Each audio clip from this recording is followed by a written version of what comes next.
Liverpool lifted the UEFA Super Cup on Thursday morning, defeating Chelsea 5-4 on penalties after a 2-2 deadlock at the end of extra time at Vodafone Park in Istanbul.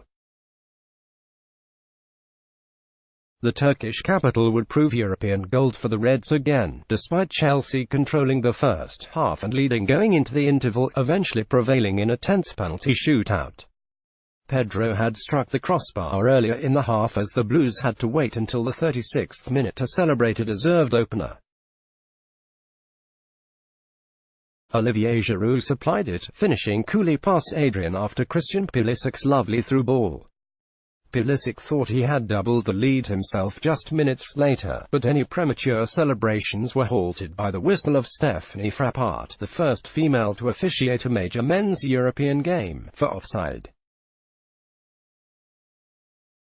Roberto Firmino entered the fray for Liverpool at halftime and set up Sadio Mane to bundle the ball in just minutes after the restart. Kepa Arrizabalaga spectacularly diverted a Virgil van Dijk effort onto the crossbar, and Mason Mount was denied again by the offside flag as the teams headed to extra time. In the opening moments of extra time, it was the same combination that beared fruit for Liverpool. Firmino got the ball down the left-hand side and picked out Mane, who smashed the Brazilian's cut back into the net off the underside of the crossbar. That lead lasted mere minutes, however, as Adrian was adjudged to have brought down Tammy Abraham in the box, allowing Jorginho to convert from the spot to force the game to a deciding penalty shootout. Liverpool took first and was successful with all 5 attempts, while Chelsea netted 4 in a row until Abraham stepped up to take the 5th. The Englishman went down the middle and saw his effort saved by the trailing leg of Adrian, sparking delirium in the Liverpool camp. Rollercoaster ride for Adrian. Just 2 weeks ago, Adrian was without a club and training with a semi-professional outfit in Seville after being released by West Ham at the end of last season. Klopp handed the Spaniard a lifeline when Simon Mignolet left for Club Brugge with less than a week to go in the British transfer window, and the former Real Betis man has repaid the German's faith.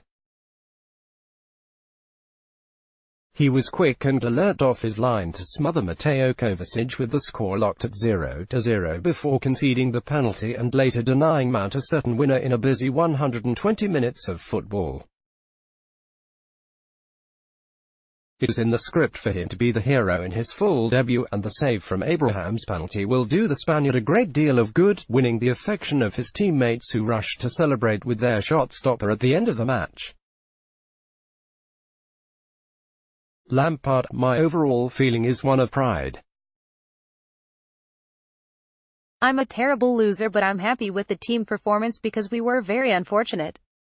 The Blues were arguably the better team across the entirety of play and were unfortunate not to have lifted the trophy. N'Golo Kante was phenomenal in midfield as he, Jorginho and Kovacic controlled the middle of the pitch. The Frenchman has transitioned back into a deeper role after playing more advanced under Maurizio Sarri and looks in the mood to reassert himself as a premier central midfielder in world football.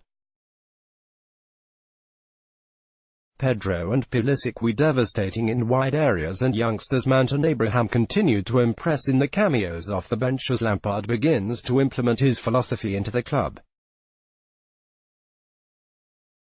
This season was always going to have its challenges, but Lampard has already showcased his potential as a manager and the potential of his young and vibrant team heading into the future. Breeding a winning culture, the celebrations that ensued, Adrian saved from both Klopp and his players, showed that Liverpool were there to win the game as they looked to start a run of consistently claiming silverware. After a 7-year trophy drought, the club cannot rest on its laurels after one Champions League win, and these one-off finals are the perfect opportunity to pick up trophies and spur the team on to greater success later in the season. When you become a winning team, it is important to remain a winning team and for the group of players and the coaching staff to constantly push the boundaries to win as much as they can. The Reds are sowing the seeds of this culture at the club after such a barren run and are continually learning how to win games and win titles without playing at the best. They were largely underwhelming across the 120 minutes of football, but through sheer will and an unwillingness to be defeated, the Reds got their hands on another European trophy. For youngsters like Ryan Brewster, Ki-Jana Hoever and Harvey Elliott, developing in this sort of environment can only act as motivation as they aim to cultivate a career at the top level, seeing themselves one day playing in big finals with the club. Winning football games and winning titles always helps a group's confidence and energy levels, and with a host of competitions to play for, Liverpool could be adding to the trophy cabinet come season's end. Let's block ads. Why?